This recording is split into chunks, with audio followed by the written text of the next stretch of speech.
Episode 58। Outsiders are not allowed. अगली सुबह dining table पर बैठकर आयशा और अभय नाश्ता कर रहे थे, तभी डोर बेल बजी। सीमा भाग कर गई दरवाज़ा खोलने, तो उसने देखा कि दरवाजे पर मानसी खड़ी थी, हाथ में फूलों का गुलदस्ता और एक बॉक्स पकड़े। मानसी सीधा अंदर दाखिल हुई। इतने में सीढ़ियों से नीचे उतरकर अनिरुद्ध भी आ गया। काफ़ी दिनों के बाद मानसी राठौड़ मैंशन वापस आई थी, जिसे देखकर एक बार फिर से आयशा को आग लग गई। मानसी सीधा अनिरुद्ध के पास गई और वो गुलदस्ता उसकी ओर बढ़ाते हुए उससे बोली, happy birthday dear Ani. Thank you dear, happy birthday to you too. Aniruddh ने भी उसे विश किया, उसे साइड हग करते हुए। अभय का ध्यान सिर्फ अपना नाश्ता करने में था, लेकिन आयशा आयशा सिर्फ अपने नाश्ते के साथ खेल रही थी, क्योंकि मानसी के आ जाने के बाद उसका मूड काफ़ी ज़्यादा ख़राब हो चुका था। अब हाय अभय, फिर मानसी ने अभय को भी ग्रीट किया, तो अभय ने भी उसे हल्की सी मुस्कान दे दी। आयशा के फेशियल एक्सप्रेशन देखकर ही मानसी समझ चुकी थी कि उसका मूड ख़राब हो चुका है। तभी उसने अपना दायां हाथ आगे बढ़ाया आयशा से हैंडशेक करने के लिए। आयशा ने चौंकते हुए उसके हाथ की कलाई देखी, जिसमें उसने वही डायमंड ब्रेसलेट पहना हुआ था जो उस दिन ज्वेलरी शॉप में लास्ट पीस बचा हुआ था। असल में तो मानसी ने जानबूझकर अपना हाथ आगे बढ़ाया था, आयशा के साथ हाथ मिलाने के लिए नहीं, बल्कि उसे ये दिखाने के लिए कि राठौड़ ब्रदर्स उसकी कितनी केयर करते हैं। इतनी केयर कि एक मामूली दोस्त होने के बावजूद भी दोनों भाई उसकी ख्वाहिश पूरी करने के लिए ज़मीन आसमान एक कर देते थे। आयशा ने उसके हाथ को इग्नोर किया और गुस्से से उठकर वहाँ से चली गई। मानसी के साथ आयशा का ऐसा दुर्व्यवहार देखकर अभय और अनिरुद्ध दोनों को गुस्सा आ गया, क्योंकि आयशा ने मानसी का आज का खास दिन भी बर्बाद करने में कोई कसर नहीं छोड़ी थी। मानसी ने भी आग में घी डालने में कोई कसर नहीं छोड़ी। उसने अपनी आँखों के कोने से आंसू साफ किए, तो उन दोनों भाइयों को बिल्कुल भी अच्छा नहीं लगा उसे उसके जन्मदिन के दिन भी रोता हुआ देख। और चढ़ाओ भाई आप उस बदतमीज़ औरत को, सिर पता नहीं उसे मानसी से परेशानी क्या है। अनिरुद्ध अभय पर फूट पड़ा। अभय गुस्से से सीढ़ियाँ चढ़कर कमरे में दाखिल हुआ, तो उसने देखा कि आयशा आंखों में आंसू लिए बालकनी के झूले में बैठी हुई थी। उसे रोता हुआ देख अभय का गुस्सा शांत हो गया। उसने आयशा को डांटने के बजाय चुप कराने का सोचा, क्योंकि वो समझ चुका था कि मानसी को देखते ही आयशा को वो थप्पड़ वाली बात याद आ जाती थी। तुम प्लीज़ रो मत, अभय बोला। तभी आयशा भारी आवाज़ में उससे बोली, लीव मी अलोन।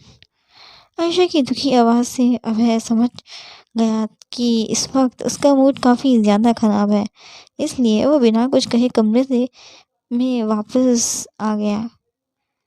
लगभग आधे घंटे बाद आयशा वापस कमरे में आई। उसने देखा कि अभय सोफे पर बैठा उसका इंतज़ार कर रहा था। आयशा ने से नज़रें मिलते ही अभय ने उसे अपने पास बुलाया, लेकिन वो उसे इग्नोर करके वहाँ से जाने लगी। मैंने कहा ना आयशा, मेरे पास आओ, वी नीड टू टॉक। इस बार अभय की आवाज़ काफ़ी सख्त थी। आयशा सोफे पर जाकर बैठ गई बिना कोई बहस किए। तो अभय ने उससे कहा, आयशा क्या परेशानी है, तुम मानसी से इतनी ज़्यादा नफरत क्यों करती हो? अभय की बात सुन आयशा ने नज़र उठाकर उसकी तरफ देखा और बस उसे घूरती ही रही। देखो, मानसी के साथ तुम कोई बदतमीजी नहीं करोगी, चलकर उसे सॉरी कहो। एटलीस्ट आज के दिन तो उसे बख्श दो। तुम इतनी नफरत लाती कहाँ से हो हर किसी के लिए? वो बेचारी सिर्फ तुमसे हाथ ही मिलाने के लिए तो। अभय अपनी बात पूरी भी नहीं कर पाया था कि तभी रूम का दरवाज़ा खुला और अनिरुद्ध दाखिल हुआ। भाई चलिए, मैं और मानसी केक कट कर रहे हैं। मान्यता और हमारे बाकी फ्रेंड्स भी आए हैं। अनिरुद्ध ने सिर्फ अभय को चलने के लिए कहा, आयशा को नहीं। इनफैक्ट वो तो उसे खा जाने वाली नज़रों से देख रहा था। अभय ने आयशा का हाथ पकड़ा उसे साथ ले जाने के लिए, लेकिन तभी अनिरुद्ध सख्त लहजे में बोला, भाई मैं आपसे कह रहा हूँ साथ चलने के लिए, बाहर वाले इस पार्टी में अलाउड नहीं है। आप चलिए बस साथ। इस वक्त अभय कुछ भी कहने की कंडीशन में नहीं था, क्योंकि इस वक्त उसकी नज़रों में क्लियरली आयशा की गलती थी, इसलिए वो वहाँ से चला गया। आयशा ने भी ज़्यादा कुछ रिएक्ट नहीं किया। उसने अपने बैग से 2 फाइल्स निकाली। एक फ़ाइल तान्या सक्सेना के केस की थी और दूसरी फ़ाइल थी कुलदीप मेहरवाल की। अब तक मैं राठौड़ ख़ानदान को बख्श रही थी रिश्तों का लिहाज करके, लेकिन अब मैं आउटसाइडर हूँ, इसलिए मैं अर्नब को सज़ा दिलवाऊंगी और उस मानसी बंसल को भी। आयशा ने वो दोनों फाइल्स को कस के पकड़ लिया और टेबल पर रख दी। शाम का वक्त। सुबह से शाम हो आई थी। अभय कमरे में एक बार भी वापस नहीं आया था। वहीं आयशा ने लगभग अर्नब के खिलाफ सारे सबूत जुटा लिए थे। तभी उसकी स्क्रीन पर कुलदीप मेहरवाल का नाम फ्लैश हुआ, तो उसने तुरंत वो कॉल रिसीव कर ली। बोलो, आयशा बोली। उसकी आवाज़ से कुलदीप समझ गया था कि इस वक्त आयशा का मूड काफ़ी ज़्यादा ख़राब है, इसलिए उसने पॉइंट की बात की उससे सीधा। भाभी जी, मैं ये पूछ रहा था कि मानसी के खिलाफ आप सबूत कैसे ढूंढोगे? इस पर आयशा ने जवाब दिया, सबूत ढूंढना मेरा काम नहीं है, आपका है। आपके पास इस वक्त जो भी सबूत मौजूद है वो आप मुझे कल कोर्ट में आकर दे दीजिएगा। इतने में रूम का दरवाज़ा खुला और अभय दाखिल हुआ। आयशा एक हाथ में कोबरा फाइल थी और उसके दूसरे हाथ में फ़ोन, जो उसने अपने कान पर लगाया हुआ था। मिस्टर केडी, मैंने कहा ना आपसे, आपके पास जितने भी एविडेंस हैं फ़िलहाल वो आप मुझे कल कोर्ट में ला के दे दीजिए। बाकी हम वकीलों की नज़रें तो गिद्ध से भी ज़्यादा तेज़ होती हैं। कुछ ना कुछ मुझे उन सबूतों में मिल ही जाएगा जिससे मैं आपको बेगुनाह साबित कर पाऊँ। बस मेरी फ़ीस का आप ध्यान रखिएगा। फ़ीस में कोई कॉम्प्रोमाइज़ नहीं करती हूँ मैं, क्योंकि जितनी बड़ी जीत उतनी ही मोटी रकम भी होनी चाहिए, ऐसा मेरा मानना है। आयशा भी कुलदीप के साथ बात कर रही थी और अभय उसकी कॉल ख़त्म होने का इंतज़ार कर रहा था। कॉल ख़त्म होते ही आयशा वापस से अर्नब की फ़ाइल पढ़ने लगी, तो अभय ने उसका ध्यान अपनी ओर करने के लिए हल्का सा खासा, वो मैं बर्थडे पार्टी में जा रहा हूँ, तुम मेरा वेट मत करना डिनर के लिए, मैं बाहर ही खा कर आऊँगा, तुम खाना खा लेना। अभय बोला। उसका मन तो नहीं था पार्टी में जाने का, लेकिन जानकी देवी की मिले हुक्म को भी वो नहीं टाल सकता था, इसीलिए उसे जाना पड़ रहा था। आयशा ने बिना उसकी तरफ देखे ओके कह दिया। असल में तो आयशा का दिल अंदर से काफ़ी ज़्यादा रो रहा था। उसका मन तो ये कर रहा था कि वो अभी के अभी तलाक के कागज़ साइन कर अभय के मुंह पर दे मारे, लेकिन फिर अभी उसके पास अभय से तलाक लेने के लिए कोई वैलिड रीज़न भी नहीं था, इसलिए उसने शांति से काम लेने का फ़ैसला किया। कुछ ही देर में अभय पार्टी के लिए रेडी हो गया।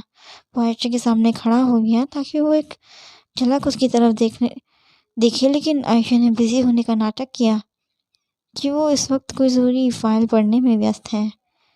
आयशा, अब मैंने इतना ही कहा कि तभी आयशा का फ़ोन रिंग किया। स्क्रीन पर उसकी दोस्त अंजलि का नाम फ्लैश हुआ, तो उसने पिक कर लिया।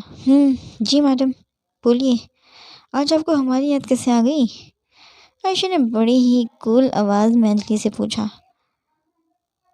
वो सब छोड़, भूल गई तू? आज कविता का बर्थडे है, हमने उसके लिए एक छोटी सी पार्टी ऑर्गेनाइज़ की है, तू भी आ जाना, बहुत मज़ा आएगा। अंजलि ने आयशा को कन्विंस करने की कोशिश करी। अभय भी बिना कुछ कहे वहाँ से चला गया, लेकिन अंदर ही अंदर वो काफ़ी टूटा हुआ था। उसे आयशा को अकेले छोड़कर जाने का बिल्कुल भी मन नहीं कर रहा था, लेकिन वो अपनी दादी का हुक्म भी नहीं टाल सकता था। द रॉयल पैलेस काफ़ी आलीशान तरीके से उस हॉल को सजाया गया था, क्योंकि राजस्थान के मशहूर सबसे हैंडसम बिजनेसमैन अनिरुद्ध सिंह राठौर का जन्मदिन था और साथ में उसकी सबसे अच्छी दोस्त मानसी बंसल का भी। पार्टी में राठौड़ ख़ानदान के करीबी रिश्तेदार और ख़ास मेहमान मौजूद थे, सिवाय राठौड़ ख़ानदान की बहू आयशा के। उसकी तबीयत खराब का झूठा बहाना बताकर राठौड़ ख़ानदान ने वो बात वहीं दबा दी। वाओ! कितने सालों के बाद अनिरुद्ध अपना जन्मदिन मना रहा है हमारे साथ। I am so so so happy, मान्यता बोली। और मानसी और अवंतिका ने उसकी बात पर सहमति जताई। कुछ ही देर में केक कटिंग की सेरेमनी हुई।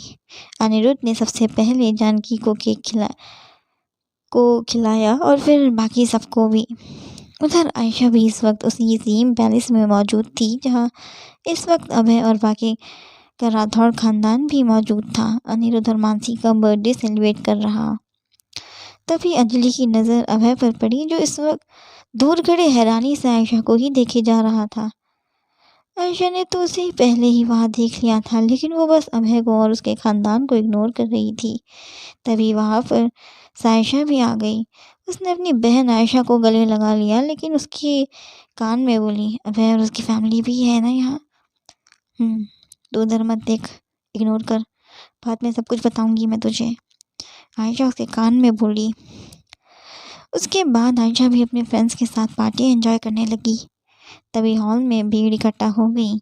आयशा और सायशा ने भी एक नज़र घुमाकर देखा। प्लीज़ कोई डॉक्टर को बुलाओ, केतकी बोली अपनी सास जानकी को संभालते हुए। जानकी के पैर पर मोच आ चुकी थी। नाचते नाचते उसका पैर अचानक मुड़ गया, जिस कारण उसके पाँव पर मोच आ गई। तभी अभय भागता हुआ सायशा के पास आया और उससे बोला, प्लीज़ को हेल्प कर दो। अभय उसने काफ़ी रिक्वेस्ट करने लगा, तो सायशा ने जाने से पहले आंखों ही आंखों में अपनी बहन आयशा की इजाज़त ली। अभय सायशा और आयशा को इशारों में बात करता देख समझ गया कि सायशा आयशा की परमिशन मांग रही है। इसलिए अभय ने आयशा से रिक्वेस्ट करी, प्लीज़ आयशा, दादी को ट्रीटमेंट की ज़रूरत है। उसने सायशा को थप्पड़ मारने के लिए हाथ उठाया, लेकिन तभी उसका हाथ सायशा ने पीछे के लिए मोड़ा और उसके कान में दांत पीसते हुए बोली, अपने ये हाथ काबू में रख ले, वरना अगर मैंने ये हाथ तोड़ दिया ना तो तू अपने हाथों से खाना भी नहीं खा पाएगी। हाथ छोड़ो उसका। अनिरुद्ध सायशा पर बड़ी बड़ी आंखों से डराने लगा, लेकिन सायशा ने अवंतिका का हाथ नहीं छोड़ा। सायशा, हाथ छोड़ो उसका। तभी अभय गुस्से से उस पर चिल्लाया तो उसने अवंतिका का हाथ छोड़ दिया। फिर सायशा बिना कुछ बोले वहां से चली गई अपनी बहन आयशा के पास। आज के लिए बस इतना ही। मिलते हैं अगले एपिसोड में। क्या अभय आयशा को मना पाएगा? क्या आयशा मानसी और अर्नव को सजा दिलाने में हो पाएगी कामयाब? अब क्या करेगा अनिरुद्ध सायशा के साथ? जानने के लिए पढ़ें प्यार का कलमा। अगर आपको आज का एपिसोड अच्छा लगा तो कमेंट करें और चैनल को सब्सक्राइब करना ना भूलें।